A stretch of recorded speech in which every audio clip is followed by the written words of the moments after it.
Dan jujur, sejujurnya kasus saya berkali-kali di persidangan membahas penggeledahan badan itu sangat jarang sekali, Pak. Sekarang kita bahas ya, saudara ahli. Ini tambahan pengalaman, Pak.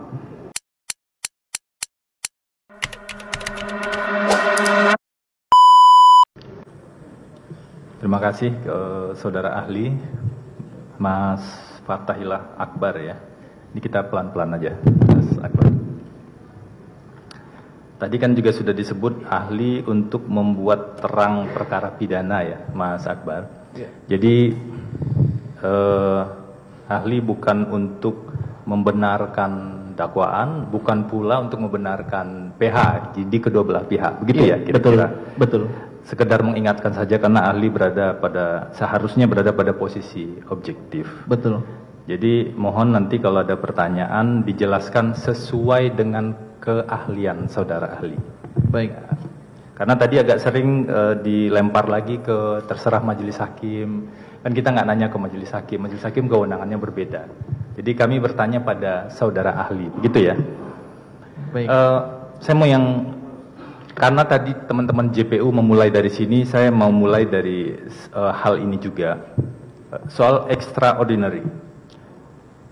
Tadi saudara ahli mengkonfirmasi korupsi itu adalah extraordinary crimes. Setuju ya? Iya. Saudara ahli ya? Kejahatan luar biasa, iya. Disebutkan secara spesifik nggak itu di Undang-Undang Pemberantasan Tindak Pidana Korupsi? Tidak, tetapi ada di dalam penjelasan umum.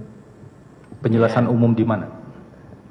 Tapi nanti perlu dilihat lagi apa di dalam konteks UNCAC yang sudah kita ratifikasi juga, background papernya mengatakan seperti itu. Kalau di Ya, UNCAC termasuk salah satunya mau serious crime, bisa tidak ada seperti itu extraordinary crime. Dia bahkan menggunakan istilah tadi, makanya saya dalam menjawab, dia menggunakan istilah bahkan bisa setara dengan gross violation of human rights karena dia merusak 6 dimensi kehidupan, gitu, dan lain sebagainya. Oke, silakan selanjutnya. Ada nggak diatur atau disebutkan secara eksplisit di Undang-Undang Tindak Pidana Korupsi bahwa korupsi adalah extraordinary crime? Kalau dalam undang-undang jelas tidak ada. Oke. Mungkin ahli lupa ya, saya sebutkan. Boleh. Di bagian konsideran Undang-Undang nomor 20 tahun 2001 itu disebut Siap. korupsi adalah kejahatan luar biasa, extraordinary betul, crime. betul.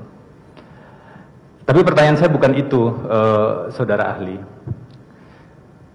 Sekalipun kita sepakat korupsi adalah kejahatan luar biasa dengan berbagai penjelasan tadi, pertanyaan sederhananya, apakah boleh dalam penegakan hukum kasus korupsi yang disebut extraordinary crime dengan alasan, dengan dalih bahwa korupsi adalah extraordinary crime, maka dilakukan pelanggaran-pelanggaran hukum acara?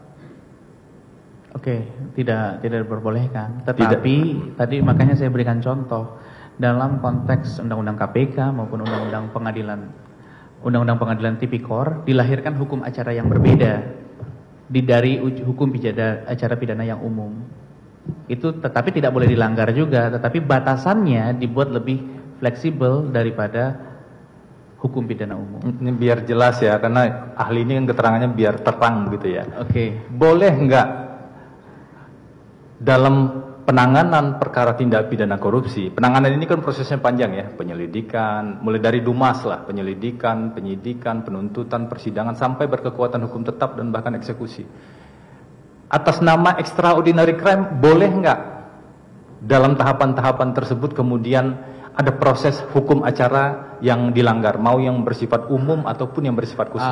Ketika ada batasan-batasan ya nggak boleh dilanggar. Tidak boleh ya? Tetapi kan harus dilihat ya, kalau melanggar ya, karena ada beberapa klausul yang memang memperbolehkan hal-hal tertentu dalam kondisi khusus, tadi sebagaimana saya katakan ada tindakan yang urgent dan lain sebagainya. Tapi kalau dalam konteks acaranya secara utuh tidak. Saudara ahli, tadi pertanyaannya kan sederhana. Kita tahulah ada lex generalis, ada lex spesialis, ada pengaturan yang bersifat khusus di Undang-Undang KPK, kita tahu, semuanya kita tahu soal itu. Tapi pertanyaannya simple, boleh nggak dengan dalih extraordinary kemudian aturan-aturan mau umum ataupun khusus itu dilanggar? Tidak.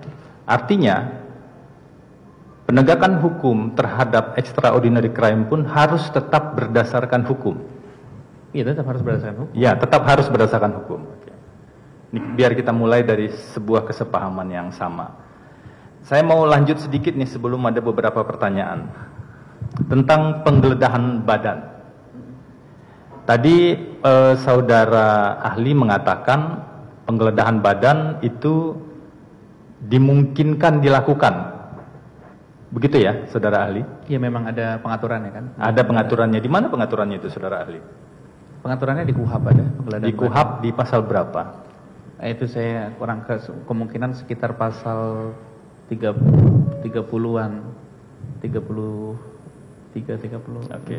Saudara kan pada pakai laptop, saya Nah, nggak bawa. penggeledahan badan, Iya. ya kan saudara ini ahli nih. Iya betul. Tentu pemahaman kita saudara sangat Tapi kalau mengingat pasal demi pasal kan tidak ya nggak apa-apa, nanti saya sebutkan kalau ada yang spesifik. Makanya pertama kali tadi saya sebutkan bagian menimbang A. Nah, penggeledahan badan itu boleh dilakukan terhadap siapa? Tadi belum, karena itu belum dielaborasi. Oh bagus juga Bapak pertanyaannya. Ini kan pertanyaannya bagus ya. Kami berharap jawabannya juga bagus gitu. Iya, penggeledahan badan itu kan bisa dilakukan kepada terduga pelaku tindak pidana. Oke. Iya. Saya bacakan ya, saudara ahli, pasal 1 angka 18 KUHAP. Oke. Penggeledahan badan adalah tindakan penyidik. Jadi yang bisa melakukan penggeledahan badan berarti penyidik ya? Iya. Penyelidik nggak boleh dong berarti ya? Nanti di bawah ada penjelasan penyelidik Atas penugasan perintah penyidik. Oke. bisa. Ya. Untuk mengadakan pemeriksaan badan dan atau pakaian tersangka Iya. untuk mencari benda yang diduga keras ada pada badannya atau dibawa serta untuk disita. Iya, betul. Ini saya bacakan apa adanya. Iya. Boleh nggak penggeledahan badan menurut KUHAP ini, pasal 1 angka 18 ini, dilakukan terhadap saksi?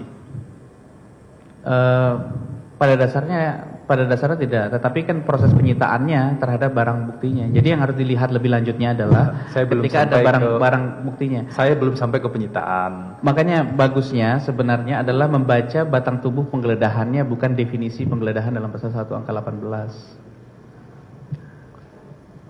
Ini definisinya harus dipatuhi nggak, saudara? Definisi harus dipatuhi, tetapi prosedurnya adalah di ketentuan tentang penggeledahan. Coba tunjukkan badannya. di mana prosedurnya penggeledahan badan bisa dilakukan terhadap saksi. Tidak ada kalau penggeledahan badan terhadap saksi. Tidak ada aturan tentang penggeledahan badan terhadap saksi. Tapi ada proses penyitaan terhadap barang bukti. Belum. Ya itu Kita maksudnya belum dalam bicara konteksnya penyitaan. kita bisa diskusikan. Betul, Kita tapi masih tidak ada penggeledahan badan terhadap saksi. Tidak ada penggeledahan badan, hukum acara yang mengatur penggeledahan badan terhadap saksi. Oh, coba dicek lebih lanjut di dalam prosedur. Saya sudah cek semua, Prosedurnya. hanya terhadap tersangka. Iya, karena dalam konteks penyidikan juga. Kalau penggeledahan badan itu dilakukan terhadap selain tersangka, Oh, boleh Pak, kalau boleh. Pak, saya pinjam KUHAP-nya boleh Pak. itu yang baru itu. Terima kasih. KUHAP. Oh iya. Kalau dihafal pasal demi pasal pusing Pak. Dan sejujurnya kasus saya berkali-kali di persidangan membahas penggeledahan badan itu sangat jarang sekali Pak. Sekarang kita Penggeledahan bahas badan. ya, saudara ahli. Ini tambahan pengalaman Pak. Bukan ini KUHAP lama, yang baru belum Iya. disahkan Pak. KUHP itu. Yang mana? Siap, sebentar. Boleh Pak, silakan dicek. Silakan, pertanyaannya dilanjutkan. Pertanyaan saya masih sama, jawabannya yang saya tunggu. Yaitu, pertanyaannya adalah, Bolehkah, adakah hukum acara yang mengatur tentang penggeledahan badan terhadap saksi? Tadi kan belum lihat KUHAP-nya, nah sekarang silakan. Ya. oke.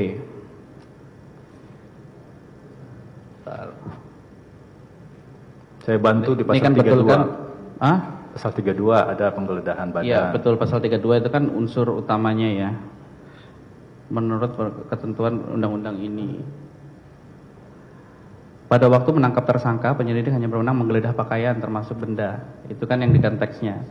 Pada waktu menangkap tersangka memang. Kalau dalam konteks hal ini berarti sebenarnya penyelidik pun bahkan berwenang menggeledah pakaian. Makanya tadi saya katakan akan berbeda antara definisi pasal 1 angka 18 dengan definisi yang ada di bukan definisi, prosedur. Karena kan pasal 1 itu kan argumen berpalingan ya, ketentuan umumnya.